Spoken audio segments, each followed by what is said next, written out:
Hey everyone, welcome to week number 7. We're moving right along in the course. Before you know it, we'll be at the very end, and you'll be one step closer to your MBA.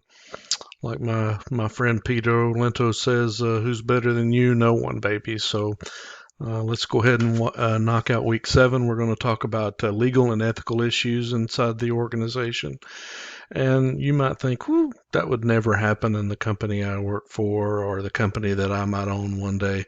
You would not be surprised. So I have the pleasure of being one of our ethics compliance officers for a couple of our sites.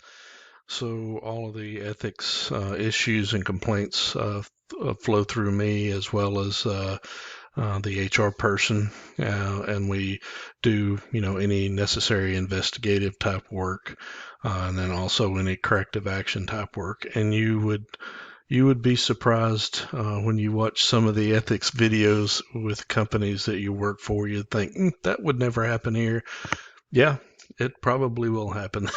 It probably will happen, and then sometimes you'll be shocked and you'll think, okay, what was the person thinking?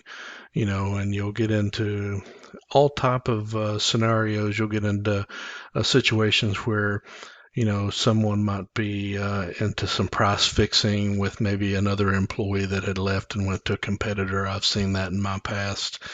Of course, you have kind of things where employees feel they've been treated badly, they may be harassed, all sorts of types of ethical issues that you have to kind of work through inside the organization. And one thing that you really need to focus on is with ethics, you never compromise on those. So the minute that you or someone around you starts trying to rationalize, oh, this will be okay, no one will ever find out. Well, that's not the best course of action.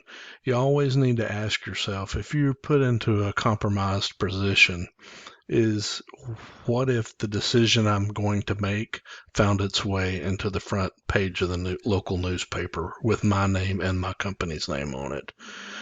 If you can't say it would be great, things would be wonderful, then don't do it. If you're ever in a compromised position to make those type of decisions, always try to do the right thing. All right, so this week you have a couple of assignments to do.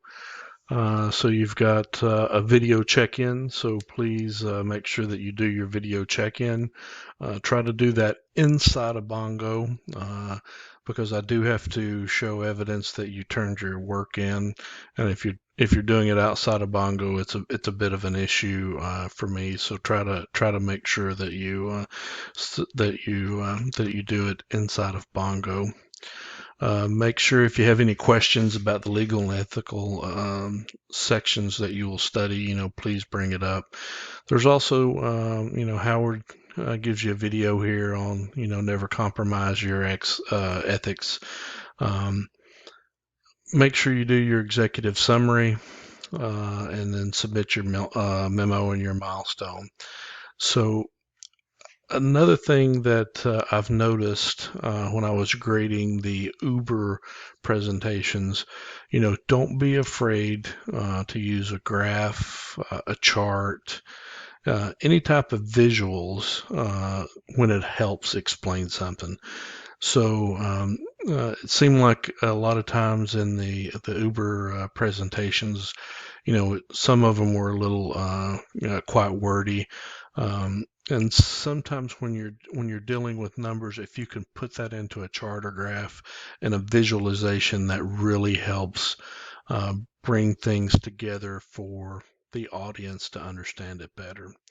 McKinsey, which is a huge consulting firm, um, they basically take your information, they give it back to you in a beautiful PowerPoint with some concise recommendations on how to fix your company. So I've seen their presentations. I know several of their consultants, and they really do charge graphs, visualizations very well. So, make sure that you try to focus on that as part of your presentations in the future. The other thing I can't stress enough is make sure that you're reading the instructions on each of the deliverables, and always take that rubric that I'm going to grade by and use that as your outline. If you use the rubric as your outline for what you're submitting, you will always get 100, right? You'll always get a perfect score. If you use that rubric and you perform to the far left of the rubric in terms of, enough details, enough content and explanation, then you will get a perfect score from me or any instructor at any given time. So always make sure you use the rubric. I can't stress it enough. Don't forget your other resources. Don't forget your library guide. It's also listed in the content. And then always make sure you're going through the supplemental material as well. That's kind of key. If you have any questions or anything this week, feel free to reach out. I'll be grading your week 6 submissions this week as well. Look forward to reading those, and I hope you guys have a wonderful week.